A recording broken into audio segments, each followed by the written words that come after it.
দীর্ঘ সময় ধরে চলা টানা বৃষ্টিপাত সাতক্ষীরার নিম্নাঞ্চল প্লাবিত হয়েছে। এতে সদর উপজেলার প্রায় 1/3 এলাকায় জলাবদ্ধতার কবলে। এই পরিস্থিতি নিয়ে বিস্তারিত জানাতে সরাসরি যুক্ত হচ্ছি সহকর্মী শরীফুল্লাহ কায়সার সুমনের সঙ্গে।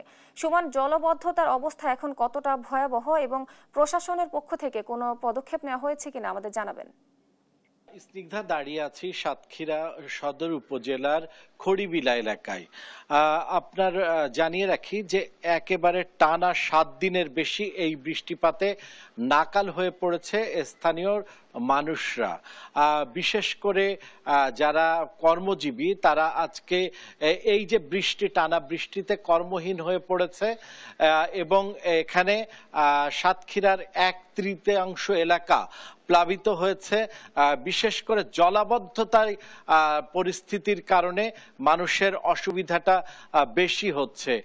আর আমরা আবহাওয়া অফিসের সাথে কথা বলেছি, আজকে 97 মিলিমিটার বৃষ্টিপাত রেকর্ড করা হয়েছে।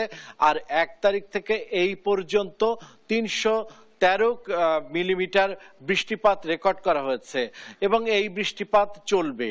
আর এখানে এই যে জলাবদ্ধতা সৃষ্টি হয়েছে, এই জলাবদ্ধতা মূলত হচ্ছে এখানকার খাল নদীর সাথে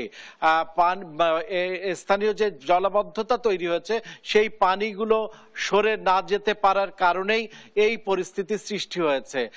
সাধারণ মানুষের মধ্যে কিন্তু সাংঘাতিক রকম কষ্ট এবং সমস্যা দেখা দিয়েছে।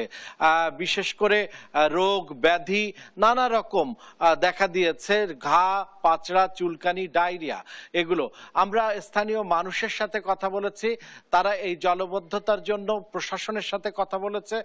স্থানীয় বিশেষ করে উপজেলা প্রশাসন, প্রশাসনের ইউনোর সাথে আমরা কথা বলেছি। তিনিও জানিয়েছেন এই জলাবদ্ধতা নিরসনের জন্য যেসব জায়গা আটকানো আছে, বিশেষ করে ঘের কেন্দ্রিক যারা মাছ চাষ করতে যে নদীগুলো আটকে রেখেছে, খালের মুখগুলো আটকে রেখেছে, সেগুলো দ্রুতই ছেড়ে দেওয়া হবে এবং এই জলাবদ্ধতা থেকে সাতক্ষীরাবাসীকে মুক্ত করার চেষ্টা করা হবে বলে তিনি জানিয়েছেন। কিন্তু এর মধ্যেই যে প্রায় 1 লক্ষ মানুষ পরিবার এই যে আক্রান্ত হয়ে আছে, তারা আসলে নাজেহাল হয়ে পড়েছে। আর এই টানা বৃষ্টিপাতে মানুষ একরকম কর্মহীন হয়ে পড়েছে। এই ছিল সাতক্ষীরার যে আবহাওয়ার যে বৃষ্টিপাত, সেই বৃষ্টিপাতের প্রেক্ষিতে মানুষের যে দুরবস্থা সৃষ্টি হয়েছে তার সর্বশেষ। স্নিগ্ধা।